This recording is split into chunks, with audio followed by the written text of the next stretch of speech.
Scott and White today.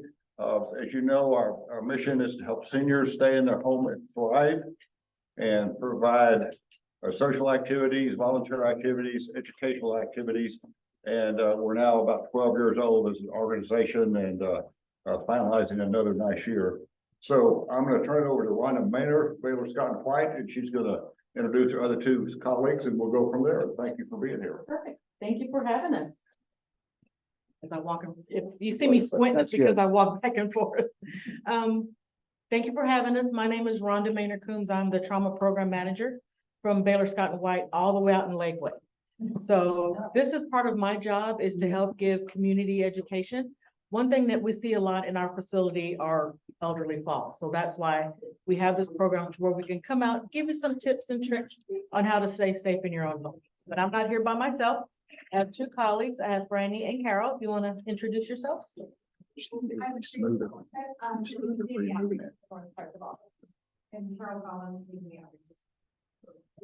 And so this is part, like I said, part of my job. And one thing that we're going to talk about is, you know, what can make you fall? What can you do to make your home safe? We're going to be talking about all that. Give you some ideas on what you can change, some habits that you might can start incorporating into your day. And also the importance of talking to your doctor and getting your eyes and your hearing checked as well. And some little examples of what you can do to make your house safe, whether it's, raising the toilet seat or putting, grab bars in the shower. We're going to touch on that a little bit with the presentation. So you ready to see it? Yes, sir.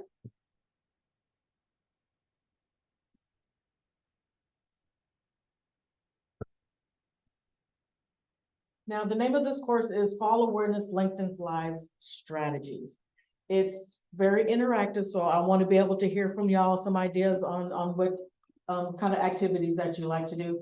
But it's going to be an hour long, maybe not that long, but hopefully you'll get some useful information out of it. And some of the items that I'm going to discuss in the presentation, you do have a few of the handouts that I provided for you today. So what are you going to learn out of this? Hopefully to avoid some injuries. But I know from hearing a couple of you, you've already fallen, once or twice, but that's going to be a statistic we're going to talk about in a second, but don't be afraid. There's things you can do to kind of help yourself there. The importance of movement. We're going to talk about certain types of medications that may cause falls. And like I mentioned earlier, why eye exams are needed and how to identify some of the hazards in your house or your area that can contribute to falls. So some facts about falls. I was about to say fun facts, but they're not fun. Every second an older adult falls. Now, whether that's because if they tripped over something, whether it's because of a health reason, there's all kinds of things that contribute to fall. But once you've fallen, that kind of doubles your chance to fall again. So how many of you have fallen once and then have fallen since then? Raise your hand. And that's not uncommon. More people tend to try and be more cautious after they've fallen once. So the tendency for them to fall again kind of increases because you're just trying to be sure. It's like, I'm not going to fall, but then you're concentrating on that and then you end up falling again. So it's not all that uncommon. Plus you get older. Plus you get older. Yes, sir. Yes, you do. Yes, you do. And 1 out of 5 falls causes serious injuries. So what are we talking about? Serious injuries? Something that's going to put you in the hospital. Some people can fall, bounce back up, and go on about their day. But there are certain falls where it either requires surgical intervention or you may have to go to rehab. But we're talking about those serious injuries that are going to kind of put you out for at least a few days. And of course, more than 27,000 have died as a result of falls, and that's 27,000 a year. So the world is a big place, right? The U.S. is a big place. So there's a lot of falls that happen, and hopefully with this, you'll be able to take a few things and not fall again. But if you do, that's okay. I won't hold that against you. Next slide. So when it comes to older adults, some of them actually live in homes that have small children. How many of you are grandparents? How many of you have your grandkids with you every now and again? How many of them are itty bitty? Great, because the itty bitty ones are the ones that'll get you. So a lot of times, some of the older adults, if they live by themselves, they either have their grandkids, they may have a favorite pet, whether it's a little dog or a big dog or a cat. But there's also, sometimes where older adults live with their children and there's kids in the home. There's other things in the home that can contribute to falls.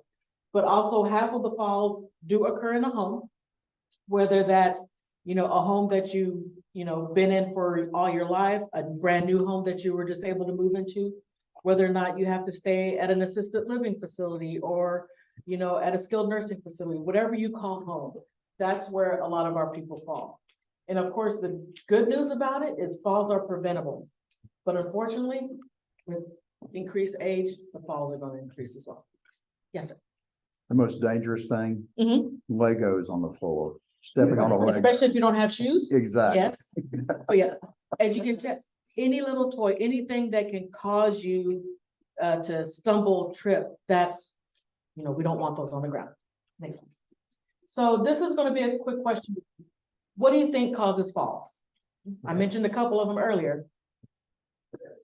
Gravity, yes, ma'am.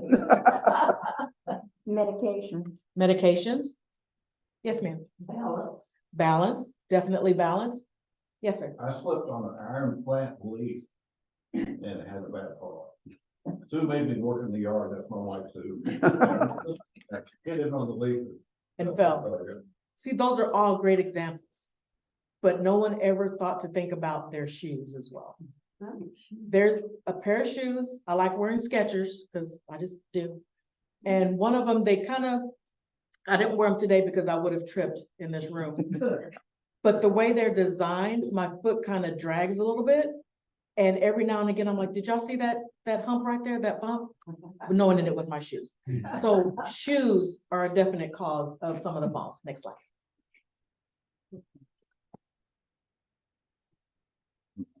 Oh, no, it does that to me too sometimes. I think flip-flops are the worst. Yes, because not only can you easily slip out of it, but sometimes that rubber on those shoes stop you, but then the rest of your body keeps going. So some causes of falls, of course, is osteoporosis or, you know, the brittle bones. That's something that we can't prevent. Foot problems, unsafe shoes. They may be your comfies, they may be your go-to shoes. You know, some people can walk in 6-inch heels. Some people can walk in flat. I like walking in tennis shoes. Those are my go-to shoes. I I gave up the 5-inch heels. You know, after a while, you know, you roll that ankle. Of course, dizziness, balance issues. The young lady in the back mentioned that. Lower body weakness. You can just sit there. You could be walking, all of a sudden, you know, your leg just kind of feels like spaghetti, or it just gives out. That can cause you to fall. Nutrition and water intake. It's very important to get your calories in. We're not saying going out and eating 2,000 calories or whatever, but eat a nice balanced meal and to also take your water intake. Now, how many of you have to have your coffee or your tea throughout the day? Now, the one thing with coffee and tea, the caffeine will make you dehydrated. So it's very important to also drink some water with that. Now, I'm not saying give up caffeine altogether, but just kind of get some water intake as well. Bourbon doesn't have that effect though, does it? Bourbon Only if it's water. by itself. Oh. The water just Dead water, dilutes, right. you know. Vision problems. Towards the end, we're going to talk about why it's important to get your eyes checked. Medications. There's a ton of medications that'll make you fall, right? Even if you don't think it will. It affects, certain medications affect people differently. And of course, at the bottom, it says heart problems. There's medications that people take for slow heart rate, you know, a weird heart rate or too fast of a heart rate. Sometimes that medication can affect your balance as well. Sometimes some of that medication can make your heart get too low and then you just kind of sit there and it's like, oh, I just feel like I'm gonna pass out. What happens when you pass out? You fall. You don't say, I'm about to pass out, hold on a minute. No. Sometimes it affects you and you're not realizing it. Next slide. I would add alcohol to that. Alcohol, definitely. Mix alcohol with medications. Sometimes alcohol alone. You know, I'm not a very big drinker. I only drink one time a year and that's New Year's. I make sure that I'm close to the ground and that I'm still having my fun, right? So what injuries do you think happen when it comes from when you fall? Break head injuries. You can break your arms, your wrist. Wrist. You can have injury, your elbows, depending. Your hip, face. Some people are just, they're walking, all of a sudden, what do? face plant. Now, some people have, the mindset to sit there and try and brace themselves, but what do you think happens here? They break the room. And they still hit their face on the floor, right? So you can have all kinds of injuries when it comes to falls, regardless if it's on carpet, if it's on grass, if it's on cement, if it's on like a small animal, you can still hurt yourself. Next slide, please. Now, when it comes to injuries from fall, like I mentioned in the very first slide, one out of 5 falls causes those serious injuries, such as the head injury or fractures, whether it's your hip, your arm, your shoulder. Anywhere there's a bone, you can break it. So speaking of which bones, hip is the very most common injury that we see. People fall, they fall on their side, they hurt their hip. Believe it or not, some people can have a fracture in their hip and can still walk around. They may not be able to, get around like they used to. They may have to, shuffle a little bit, but there are some breaks in the bones that will still allow you to walk around, but eventually you think that bone is going to stay in place. Eventually it's going to break even further and you're going to be coming to see me in the hospital. Now your pelvis, regardless of how you fall, some people fall straight back and onto their bottom. Now this whole area here can easily be broken depending on how hard you hit it and how brittle your bones are. So there's pelvic fractures. Now those are not as common and they're not surgical. So you can have a break in your pelvis. You would just need to have rehab to where you can strengthen the muscles around your pelvis area and still have little fractures there. You may be out for a little bit, but you're not going to be totally out.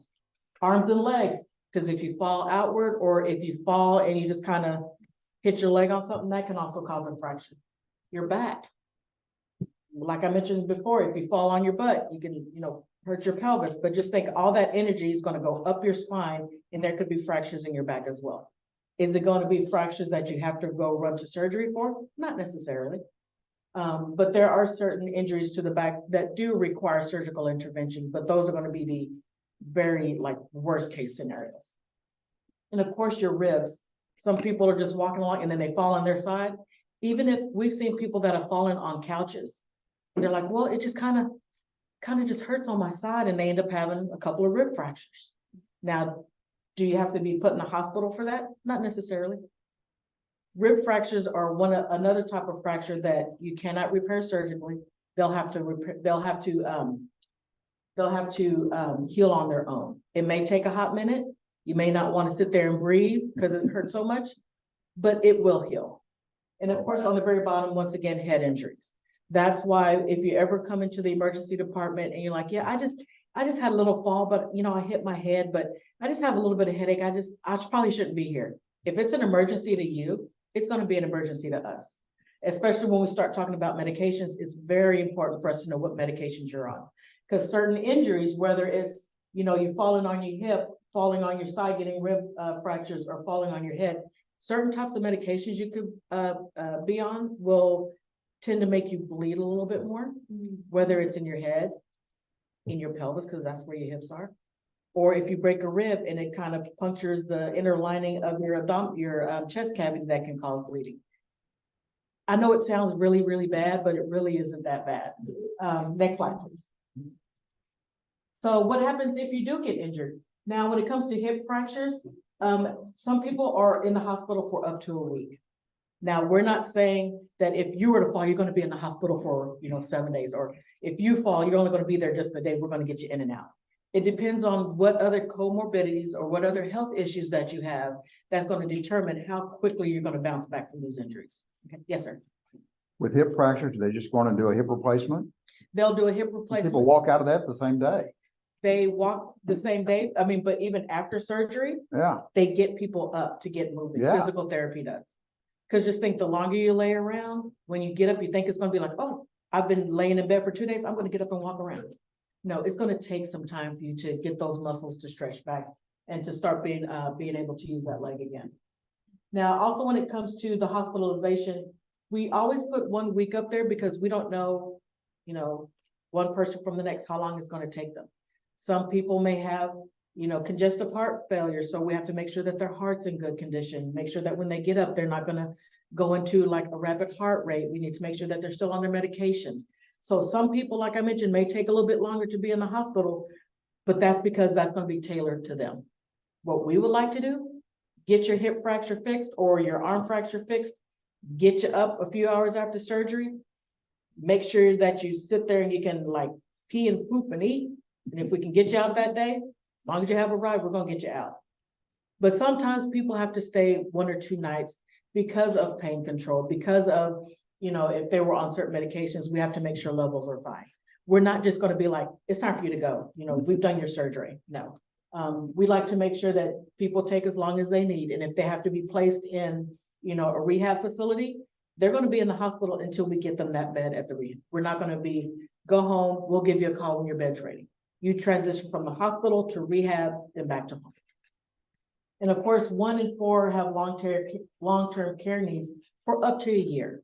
But those people need that extra time to heal. They need that extra time to be in rehab. They need that extra assistance to where they can properly heal and get back to not 100%, maybe 80%, but we like to get closer to 90%, to where they can still function, they can get back home and not be dependent on anyone. And of course, injuries to arms or legs, that can reduce your ability to care for yourself, especially if you fall like this and you break your neck, right? How are you gonna wipe your butt? How are you gonna cook? How are you gonna text people? I can text people. We make sure that regardless of your injuries, when you leave the facility, you have a plan in place to where you have to have home health come in, come see it. Do you have to have physical therapy in your house? Do you have to go to a physical therapy appointment? We make sure that when you leave, that you're better than when you came in there, right? Next slide, please. So one thing that's most important is to move it or lose it.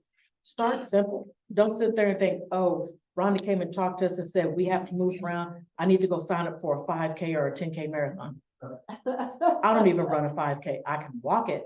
I can walk a 10K, but running, not my thing. So start simple, make a schedule, make it a habit. One person told me that it takes up to 4 months to actually get a habit formed, doing it every day, making sure you stick to it. So don't be all, I'm going to be able to beat everybody in this room when it comes to, walking up and down the hill.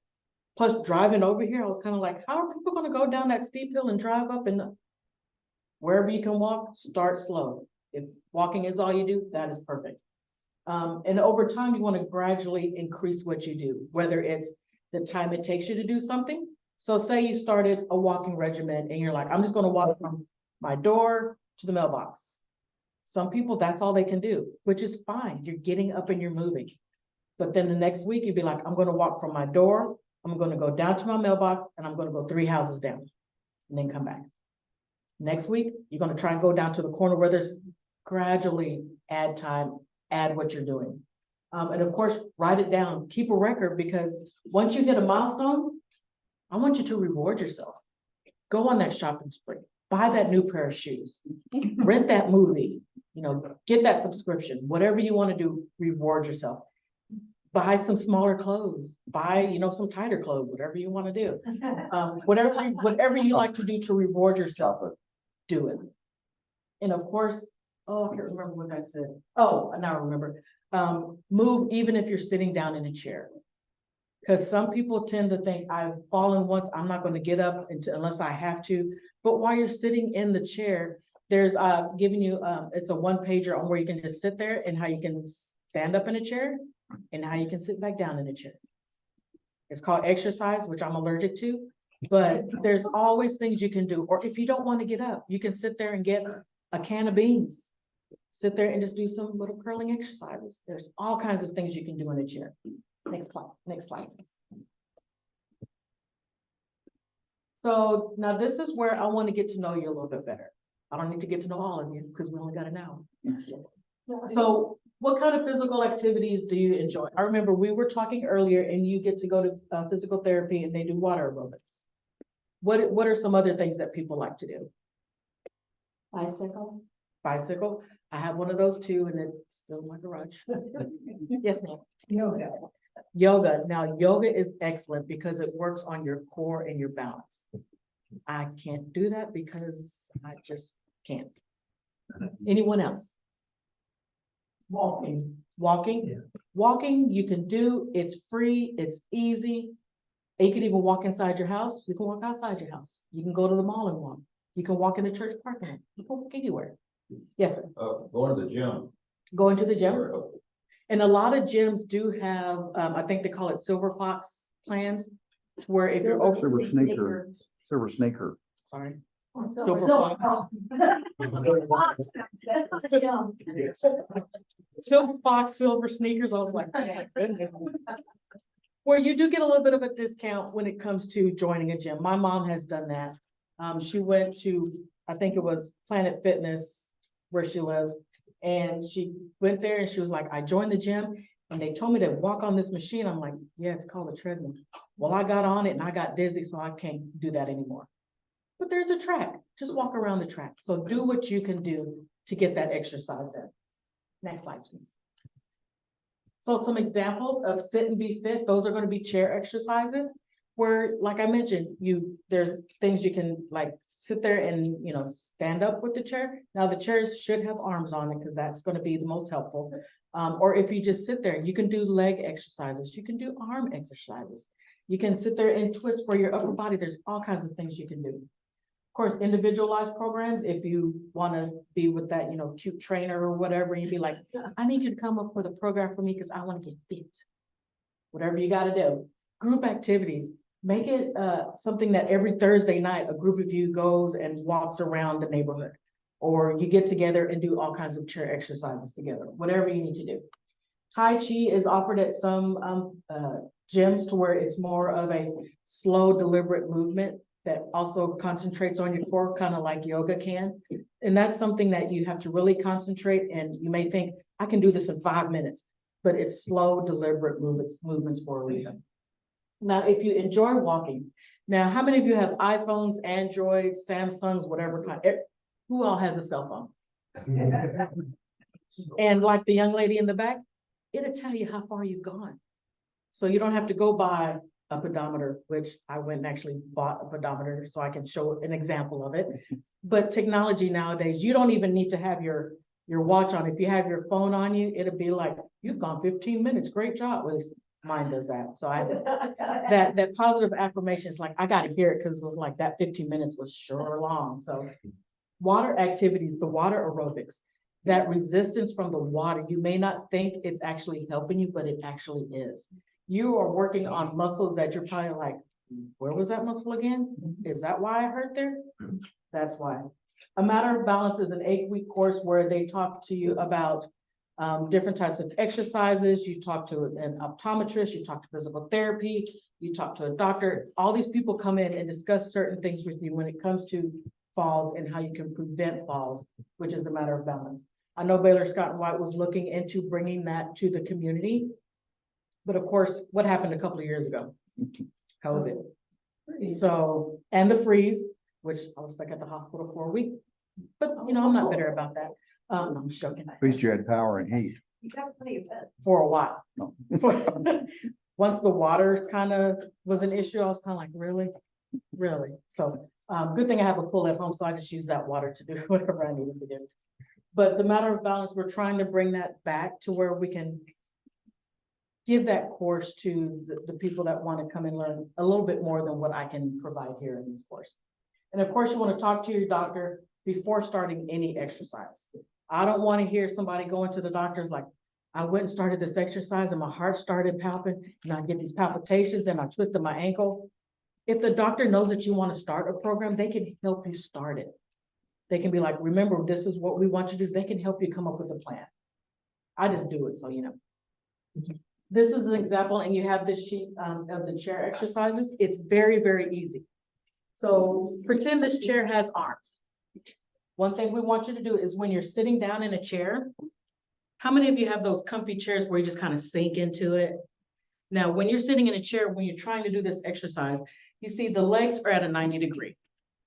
Because when your legs are at a 90 degree, and if you have to push up, you don't have that resistance from your bottom half to get up out of the chair. Now, if there's arms on the chairs, you're going to use that to brace yourself and use your arms and your legs. Don't try and just use your arms to get up. You have to use both to sit there and just push yourself up out of the chair, stand up, Wait a few minutes, because if you get dizzy, I don't want you falling. And then when you sit down the exact same way. Grab the chair and then slowly sit yourself down. Don't fall into the chair because that defeats the purpose. And do that again. Yes, ma'am. I have a physical trainer Mhm. and, several years ago, he did a little presentation to some people. And, in that presentation, his colleague said, if you can, sit down and stand back up 30 times, it's a predictor of your long-term health. Mhm. And he trains me to sit down and stand up without holding on to chair or. Without your chair. Mhm. And this is just a nice starting point. Well, I would say that if you can't stand up without holding on. Right. Then use that as well. Yes, ma'am. Now, the up and down 30 times. Not 30, that's good. I mean, I may need to have a drink afterwards or like something else to eat, but see, it's stuff like that, that the information that we can share. Because some other people may be like, well, I didn't know that, maybe I can start trying to use that. It's important. It's important and to be doing it. Don't just do it once and be like, yeah, I did it, I'm healthy. You need to make a habit of it. Thank you for bringing that up. Next slide. Can I say something? Yes, ma'am. We have a member of Capital City Village who teaches a matter of balance. Oh, good, good. Jane Lipman. And she's recovering from her own surgery right now. Mhm. But if there are enough people interested, she might do one just for us. She does it through the Age of Central Texas. Yes. How many people would be interested if Jane offered that? So I can tell her. Look, there you go. You have a class right there. Or talk to her about it, Oh, good. Okay. when she If gets she's well. available, Travis County can also provide that training. I just thought you'd find that out from Jane. Yeah. That's awesome. Yes, sir.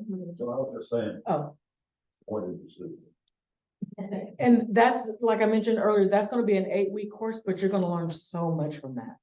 This is just kind of get that spark, what I'm trying to do here. Now, and I can provide this, or you're gonna have these slides, so this website down at the bottom, you can actually go online and order this exercise and physical activity book. It has all kinds of things you can do, not just getting up and down from a chair, but there's other exercises that it will talk you through. Remember I mentioned if you're sitting there, grab a can of beans, you can sit there and exercise, or frozen bag of peas or whatever. Yes, ma'am. I have this exercise book Do you? already at the office if anybody would like a copy. And it's a nice little, no, little book, but it's a nice book. It has lots of good ideas in it. Next slide. So when it comes to going to your doctor, the last time I gave this class was actually on Saturday at Lakeway. So many people were upset that they do not have the time to sit there and talk to their doctor because you're in and you're out. Remember, they are there for you. I've been fortunate to where the doctor that I go see, I'm looking at my watch going, I gotta go. I thought it was just gonna be 15, 20 minutes, but she takes an hour and a half to 45 minutes to discuss everything that I have to talk about. Now, mind you, it's at 4 o'clock in the afternoon and she doesn't have anybody after me, but just knowing that you can talk to your doctor, what are you gonna talk to them about? These may seem silly, but it's important. You know, how are you feeling? Are you sad, tearful? You could be upset because you've fallen twice and you don't know why. Talk to your doctor about it. How are you eating? Remember, I mentioned nutrition and water intake is important.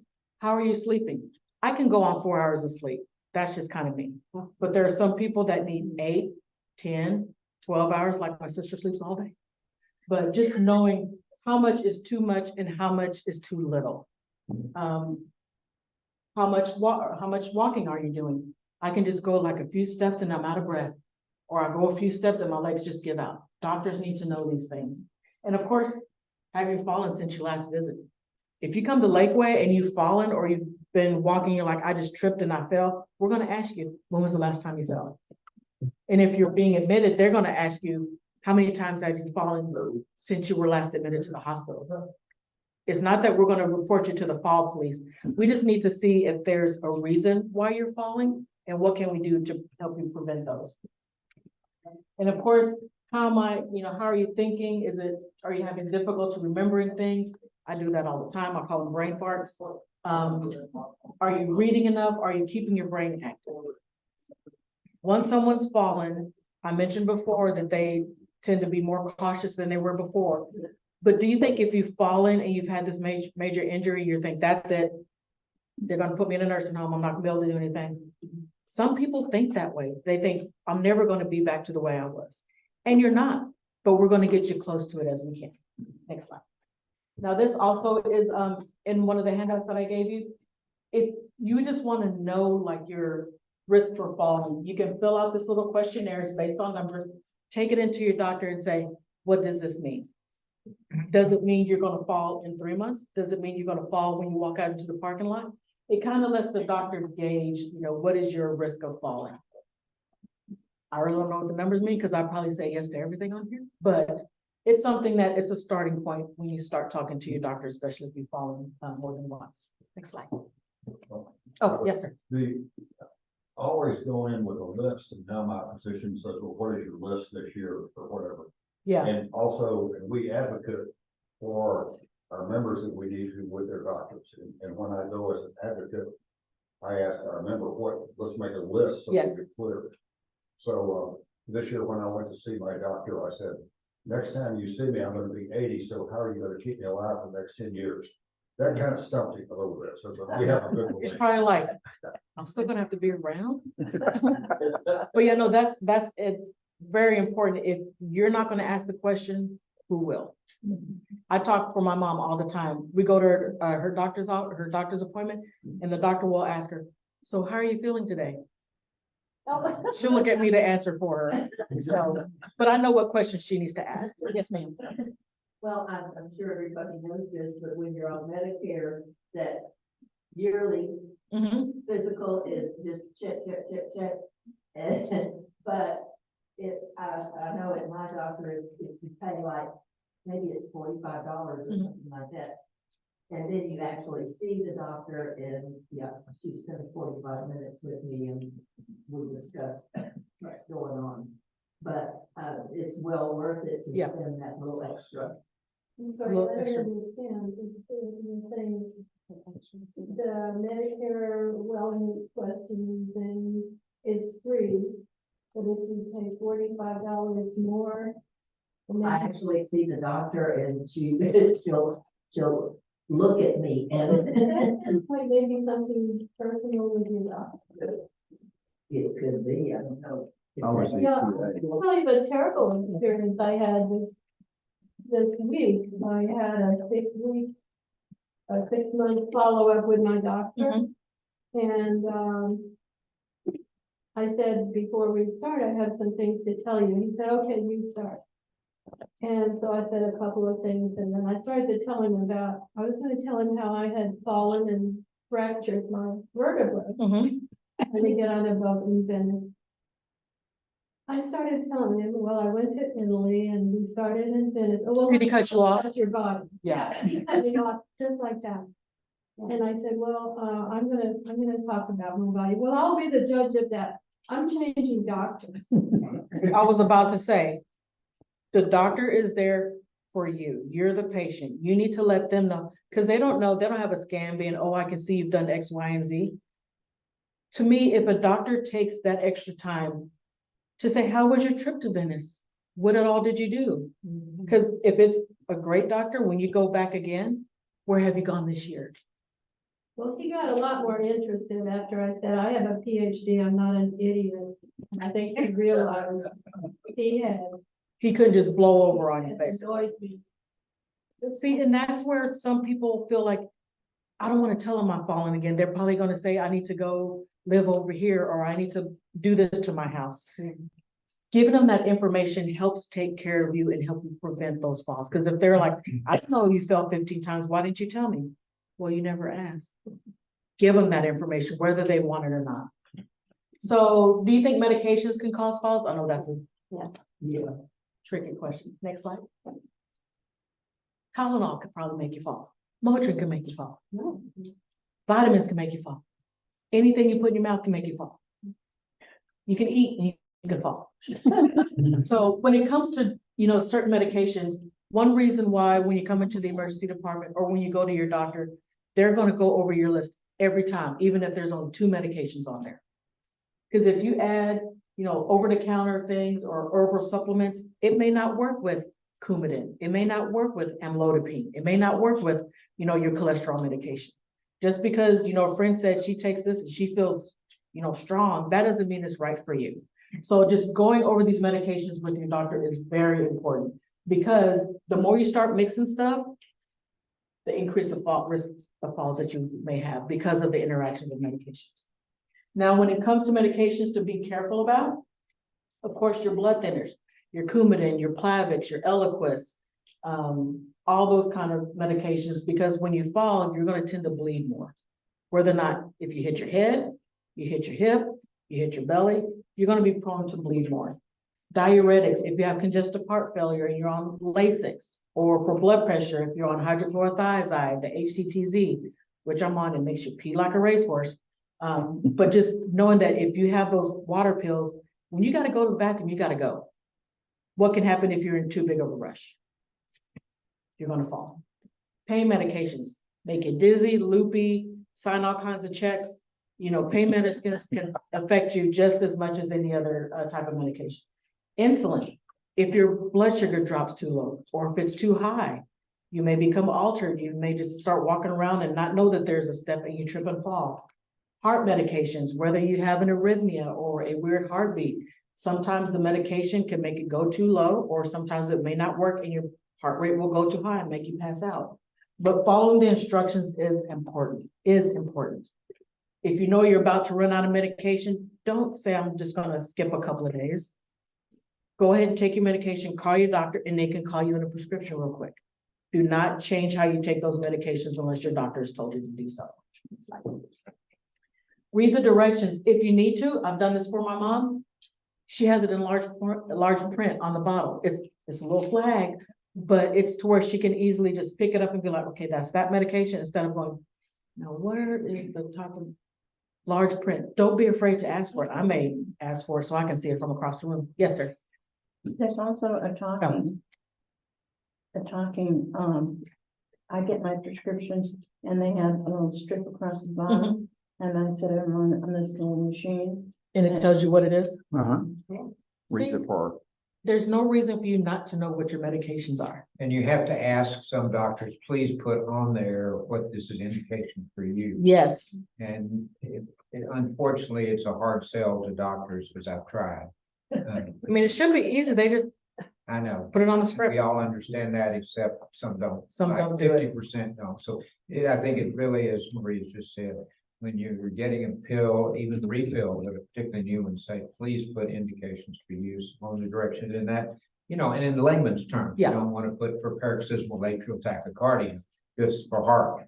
Exactly.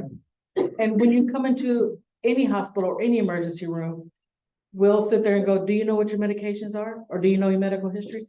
I know I take a pill for cholesterol, I take a pill for my diabetes, I take a pill for this. At least we know what you're taking medications for. If you don't know the names of them, sometimes we can go to where you get your prescriptions filled and get a list of your medications. But it's important that you also have that on your person as well. Now, I mentioned before, take medications only as directed. Now, the pill box. How many of you use pill box for your medications?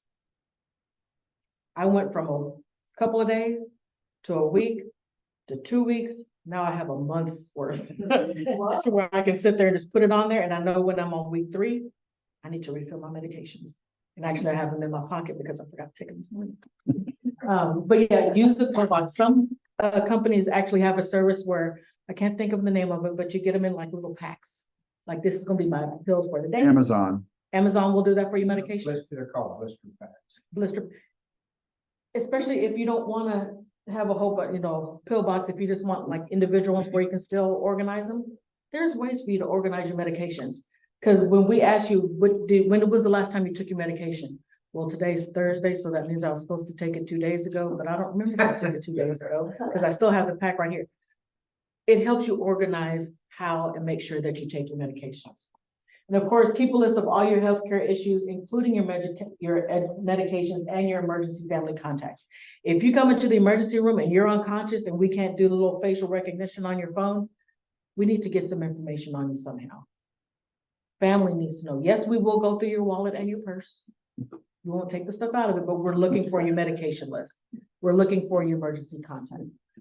We want to make sure that if we treat you a certain type of way, we're not going to do something to you that's going to make you even worse off than you were when you came in.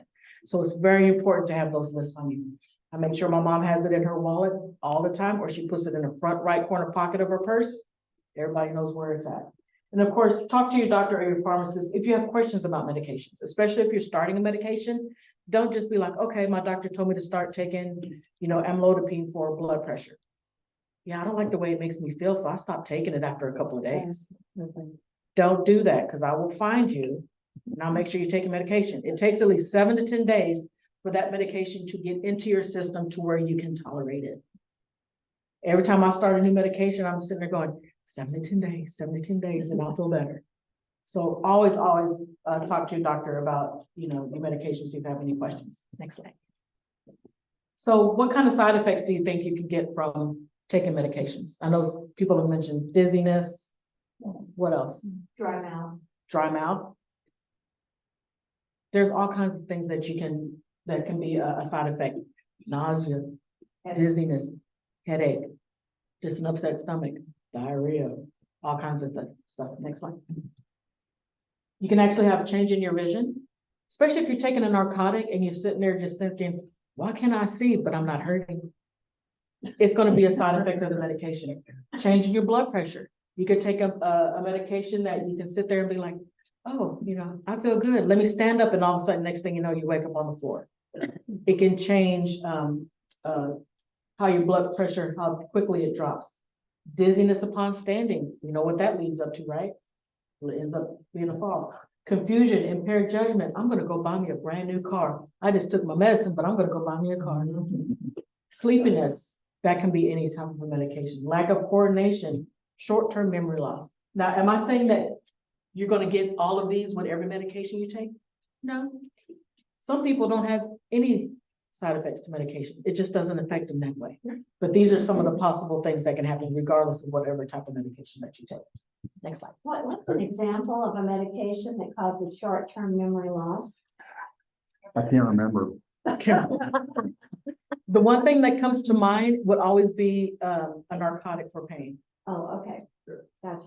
Because that just puts you in la la land. And you're like, I just don't hurt, but where'd I come from? What was I doing? That can be a side effect. Can I mention something? Yes, sir. I know nobody likes to take medication, but if you have a positive attitude about taking it, I actually think it maybe works faster and better than that. I know Dr. Tom, that's ridiculous, but it's there to help you out.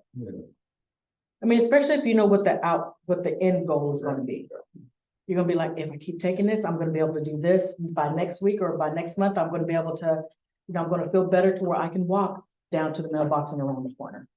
So there's great things when there's positive thinking about it. Not just, oh, here goes another pill. It's already not working, I can tell. You haven't even put it in your mouth yet. So just going in, knowing what it's for and what to expect will help. Now, vision, this is very important because as we age, our vision changes. How many of you get your vision checked every year? I was gonna say it should be everybody in this room. So even though you may think, oh, I gotta go get my eyes checked, you may think, I haven't seen any changes in my vision, but the doctor performing the studies came. It may be slight. You may not need to have, new pair of glasses, but they'll go, probably the next time when you come in, we may have to, change your prescription. Some vision problems can, occur over time and you may not know it. That's why it's very essential to get your yearly exams done because they can do the early diagnosis to help prevent that vision loss. One thing that for me is very important because I was born with a detached retina. I'm not going to tell you which eye. So I can technically only see out of one eye, but I can drive. Boy, I can drive. I drive just like I'm a good driver. But I know because of that, if I notice, oh, something's getting a little blurry, I need to go get it checked because I only have the one eye. Now, those of you with 2 eyes, yes, I'm a little jealous, but it's just as important to get your vision checked. You may think, oh, I'm just gonna walk right over here and not know that there was a step because you didn't see it. Next slide. Now, y'all know about what they're gonna do for you when you get your eye exam. Not only are they checking the visual clearness, but they're checking on your perception, your ability to focus and coordinate, but also they're looking at the structures of the eye. They're gonna use all kinds of equipment and it's changed. They don't do the little up air anymore, which that's kind of what I go there for, just to get the little up air, because I want to wait for it. They no longer have to really dilate your pupil. There's a machine that you sit in, and you have to kind of sit where, put your eye in, and it takes a picture of your eye and the structures in there. So you don't have to worry about going and getting your eyes dilated, having somebody drive you, wear those cool shades. Technology has made things very easy for people to get their eyes examined. So will you need, sunglasses because it gets you bright? Yeah. I probably should wear sunglasses, but I'd rather sit there and just squint and not see where I'm going. Corrective lenses or contacts? Yes. Medications, you may need some eye drops, or sometimes even surgery if you need, lens replacement, if you have cataracts, that kind of thing. They're not doing that because, oh, it looks like you're hitting 84. It's time for you to, we got to up your game. We got to change something here. They're doing this to help you get around, keep you from falling, make sure you can stay active in the community. Now, real quickly, we're almost done. We're going to talk about some hazards in your home and what you can do to kind of help prevent that. So when it comes to furniture, regardless of where it is in your house, make sure it's not too low to where you have to sit there and roll off the couch before you stand up. Or if it's too high to where you have to kind of scoot to the edge and jump off. We don't want you to do that. If you have a lot of pets around, for your houses where you have this beautiful, gorgeous rug that you got from Italy, and you want to have it in your house, you want to make sure that it doesn't slip and that it's moisture resistant. Are there objects around on your floor like wires and cords? You sit there, you have your phone, your iPad, your Game Boy, you have your computer, you have everything, all these cords everywhere. You want to make sure everything is nice and tamed, everything is out of the way to prevent any kind of hazards. And of course, if you have stairs in your house, make sure that there's not any clutter on the steps, like, oh, I'm going to get that later. You go about your business and you run up the stairs and you trip and fall. And of course, if you have grandkids around, or if you're around your grandkids, they're going to have their toys everywhere. I don't have children, but I do have 2 dogs. They know how to take toys out of their toy box and have it all around the house. Oh. So, I go put it in, they go take it out, just like a child. If you have loose or uneven steps, my mother lives in a house that's 60 years old. So it's not level like most houses. So we know when we go from the living room to the kitchen, you got to step up a little bit. Now, if you're visiting my mom and you didn't know that and you're just kind of walking willy-nilly, that's going to be a trip hazard. So that is one thing that we have fixed. And there's a couple of things on the next couple of slides that you'll be able to put in your house to where you can prevent that. If you have loose carpet or rugs, you need to make sure that those are tacked down somehow, whether it's with a rubberized little mesh mat or some little sticky tabs that will, keep your rugs in place. Use a nightlight. I have them all over my house. That way I can go from A to B and not worry if I'm going to trip on this, step on that, because, the dogs get up and, trip you. If you have stairs, now, if you have a house that has stairs and no handrail, something's wrong, especially if it's a newer house, because every house, every set of stairs is supposed to have handrails. And of course, if you're carrying too much, you're going from the garage to the kitchen and you don't want to make that second trip, you're trying to carry everything, you want to make sure that you don't do that. Rolling chairs. Those are easy to, when you start to sit down, what do you think if you sit down too quickly, that chair will do? Slip from behind you. Now, unless you're able to sit there and grab the arms, get nice and square and sit down, then yes. But if you've fallen multiple times from those chairs, then we ask you to replace them. Next slide. Also, when you get up, they can fly out. They can fly out as well. So if Land you on the floor. you don't want to take that risk, don't get rolling chairs in your house. So when it comes to the kitchen, frequently used items should be on a lower shelf. Because what if you're sitting there, you're trying to reach, and what can you think can happen? You fall over. Because you're like, I almost got it, and no, I don't. You're on the ground. So always move those frequently used items down to a lower shelf. We don't want you to use ladders or step stools because We've had someone come into the ER where she had just the step ladder. She stepped on it, it collapsed on her ankle. What do you think happened to her? She fell down and ended up having to have surgery because she busted up her ankle. Water on the floor, make sure you clean it up. If you have a rug that is not absorbent to where it just kind of sits there and pulls around, that's going to be an accident waiting to happen. And of course, if you have rugs next to the sink, you want to make sure that they are absorbent and that they are secure. We see most people that have the nice little rugs in front of their, their sink because they want to sit there and, wash the dishes, look out their room, but is it very functional? And of course, appliance boards that are in the walkway, whether it's the doorway or across a room, you want to make sure that those aren't there. Now, this here is a picture of a little grabber. Don't be pinching anybody else with that, but use that if you do have to have items on the top shelf, like of your pantry. Use that and you can easily bring stuff down. I bought one at Dollar Tree for $1. They're or if you have Amazon Prime and you're buying other stuff, throw one of those in your cart. But using what you can to prevent yourself from falling is key, regardless of where you're at in the house. Yes, sir. We have an unusual thing this year, at least in our yard, we have almost solid acorns. Mm-hmm. And you hit that on the sidewalk, and it's particularly if you're barefooted, it's terrible, but you can actually slide on them. Yep. You sit there crunching your slide, Them lazy squirrels. leaving the shells around and everything. So just knowing what you can do to prevent yourself from falling is key. Now the bathroom.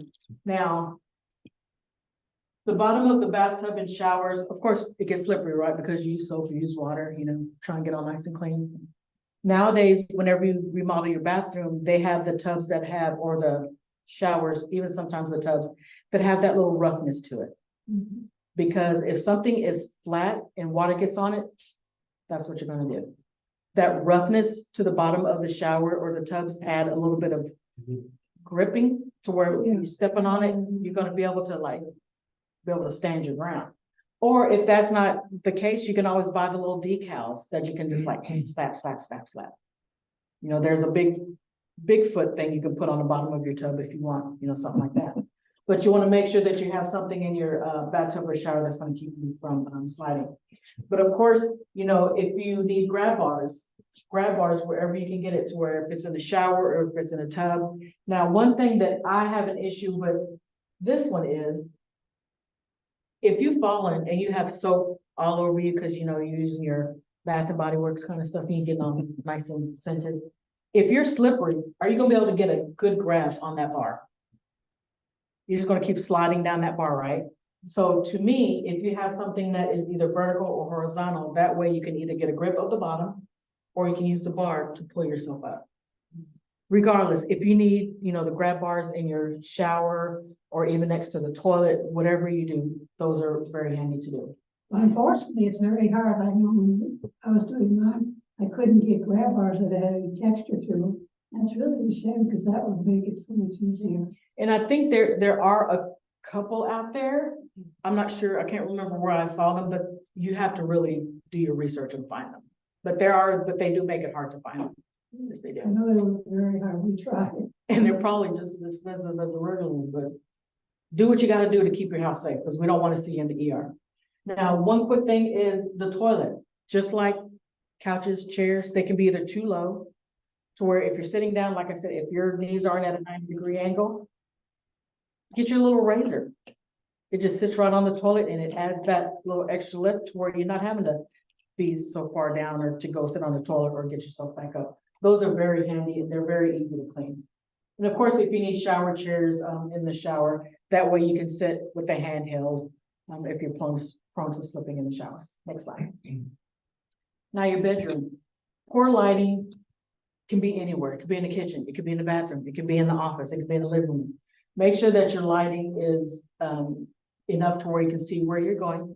That's where the night lights come into play, which are very handy.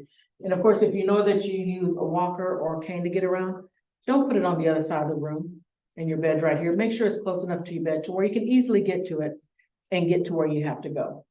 Make sure there's no clutter on the floor. Now, how many of you wear nice flowy robes when you are walking around your house? Do they go all the way down to the floor? I get a yes and a no. So that's one thing you have to think about too. Whether or not your robe is too long onto the floor, what can happen when you're walking around? Trip and, trip on it and, fall from. I'm so short, they always do. They always come down. And you always want to make sure that the height of your bed too is at at an adequate level. My mom had one of those, the beds that go up and down. Tempur-Pedic. Yeah, one of those beds. But when they brought it to her, they had it at the highest level and she's like 5 foot nothing. So she's sitting on that bed going, I'm gonna need you to buy me a little stool so I can get off my bed. I'm like, no, we're not. Called them back 3 times to where it was at the height she was comfortable with. They can do that. So don't just take a bed and be like, oh, it looks so pretty, but how am I gonna get down? Make sure that they adjust that for you. I did that for me, I've gone at the proper times. And you just sitting there, because before she would sit there and her feet wouldn't even hit the floor. I'm like, Mom, we can't, no, because I don't want you to step on a stool and then end up falling.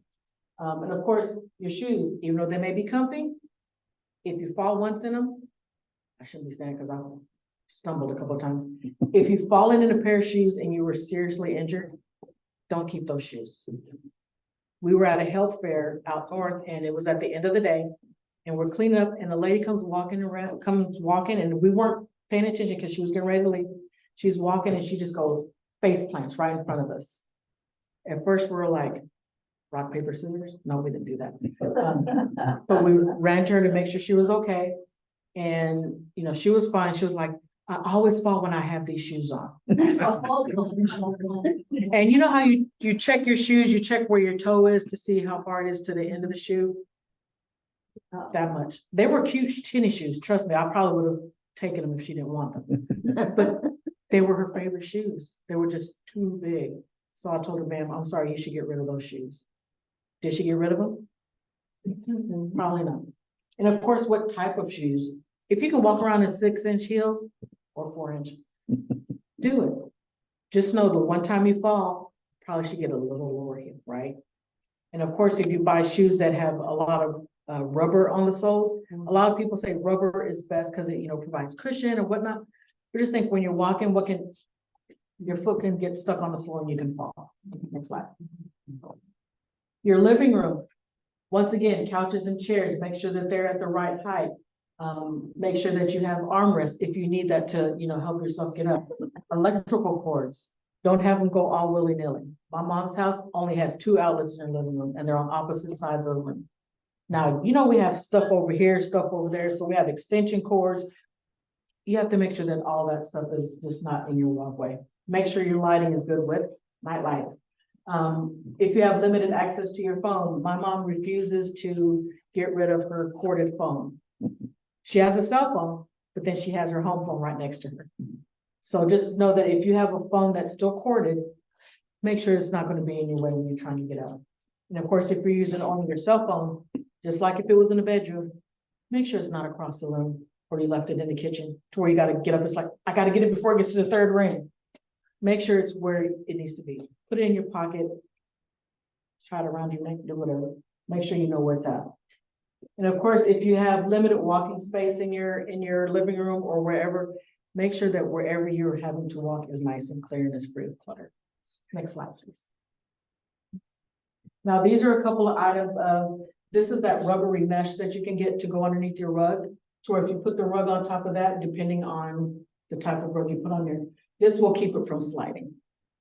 Or there's little rug grippers that are tacky on both sides and it pretty much secures it to the floor. But when you take it off, it doesn't leave a residue, kind of like the command strips, but with thicker glue on it. Yes, sir. I have a rug beside my bed and my bedroom is carpeted, Mhm. so that doesn't work. So they actually make prongs that go through the rug into the lower rug. Oh, where it's going to secure it. Amazon offers those. See, and that's something that I would have been like, oh, I'm not going to put a rug on top of a rug, but some people do that. My dog tends to chew up my rug, so I've gone through I don't know how many so far. Now, when we're talking about items that are going across doorways or across rooms, this is a cord caddy kind of thing that regardless of what you're using, whether it's an extension cord or if it's smaller cords, it goes in that little crevice there and it just kind of keeps everything nice and neat. And if you have somebody come over with a walker, it just rolls right over it. It's very flat, it's low profile to where you won't even know that it's there. Now, these here, like I mentioned, if you have your cell phone, your iPad, your Game Boy, your computer, these are little caddies that you can stick the cords into to kind of corral them. They can go on top of furniture, they can go underneath furniture to where they're tucked away and nice and neat, to where you can just pull it out, charge what you gotta do.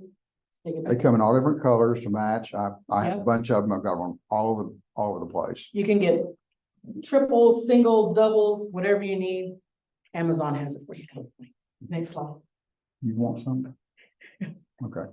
I think I have pink and blue too, I think. I have 10. 10. I'll take 10. See, there you go. You better get one. Next slide, please. Now, you also have in your, the handouts that I gave you, a little checklist just to go through and just kind of say, is my house as safe as it should be? You know, you walk through and are you picking up things on the floor all the time? Do you have a non-slip rubber mat or a self-stick strips? What do you have in your house to make your house more safe? It's not a very inclusive list, but it gets the idea started. It gets the ball rolling. And of course, how can you stay safe? You know, take control over your life. Don't just sit there after you've fallen once and think, that's it. They're going to find me in my chair because I'm not going to be able to move. Take control of your life. Stay active. Not only will you get stronger, but of course, you're going to feel better about yourself. Talk to your doctor about your medication. Get your vision checked and just make your home safe for you. But you also have to think of people that come to your place. Is it going to be safe for them as well? Next slide. Now this here, you can also print this out. This is just where you can go to the National Institute of Health, where you can get little books on, you know, how to stay active, getting started with the exercise, you know, finding the right fitness pose, which I'm kind of like, if it's not a t-shirt and shorts, then I'm not going to get anything else, but just little things to where you can stay active, get you motivated. Next. That's all I have. Thank you so very much. Questions? Yes, sir. You did a marvelous job. Thank you. One member of our group can testify that no matter how agile you think you are, don't get close to. Uh-oh. Well, I was gonna say, one of the ways you can prevent falls is not to be an idiot. I've done Well, it with twice. I've done it twice.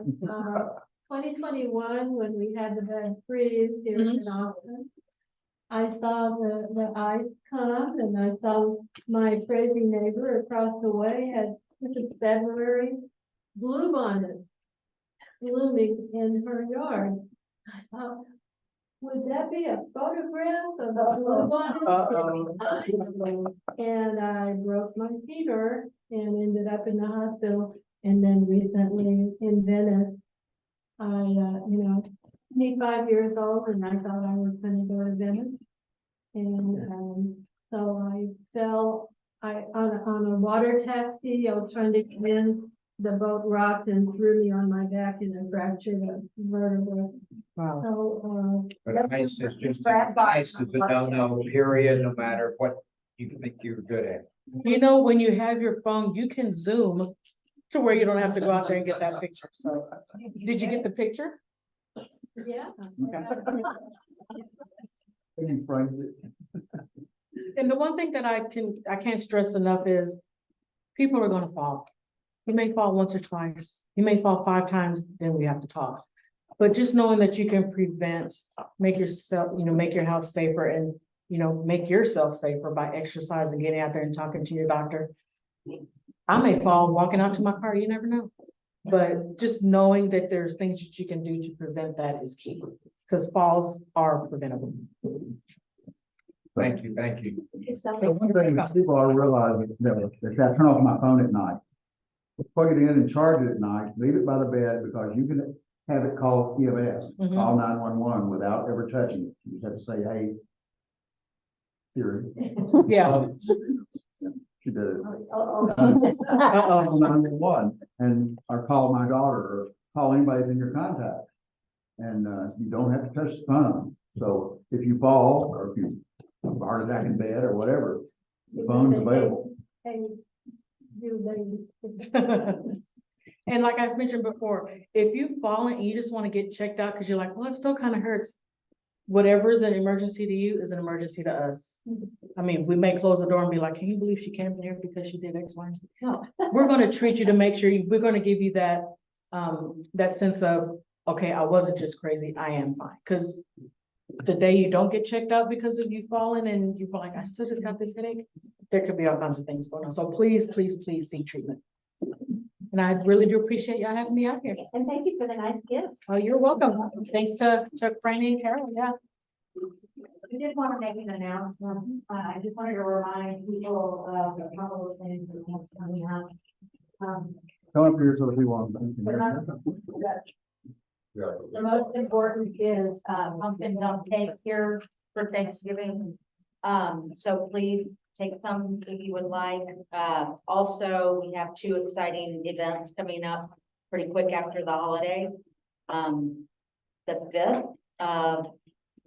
5th of December, we're going to be privileged to receive a private tour of the Trail of Lights on a bus. And it's going to be a guided tour. It will take about 15 minutes, so it'll actually take longer to get to Zilker than we will be on the bus. But at least we'll be all together and be able to share the Christmas season and kick off the Christmas. The bus, more information is going to be coming in the December 1st newsletter. So they don't disclose that information until they've picked all of the recipients, because we had to apply for it. And then, so they'll be sending me information that will be in the newsletter at the end of November. Tell us the date again. December the 5th, it's a Tuesday, at 5 o'clock. And yes. Will the bus do the full tour or will we need to walk? The full tour is right. It will be, you'll be riding. It's that one night that they set aside for this kind of thing. You can walk it on your own, but it's real easy. Trip on a quarter. Don't trip. Also, we'll be having our holiday party at the Neil Cochran House this year. It will be on Saturday, December the 9th. So everything will be beautifully decorated. Come dressed, so that we can all take pictures of one another or take selfies. Bring food. And bring food, correct. We did have to pay for the rental, but we were able to get a lot of hours for a lot less money, because one of our members is on the board at that at the museum. So it's going to be from 2 to 4, so it's going to be like fair. If you would like to just bring cookies. We're gonna have coffee, punch, and tea. So this will be for our group. Correct. And on the back side, there is a, an outdoor elevator. You don't have to climb steps to get in. Wow. That's very good to know. There's parking on the back side. It works. Pumpkin, what are you offering? It's a pumpkin dump cake. I brought whipped cream. And then whoever would like, Susan nutmeg on top. Because I forgot my nutmeg at home. And then mention the 17th is, what's her first name? Can't think of her first name. The Doggett's daughter. Lisa. Lisa Doggett will be we'll do a program In for us December. on her book. Yeah, Dr. Lisa. Dr. Lisa, yeah. And she's a suburban potential. It's very good.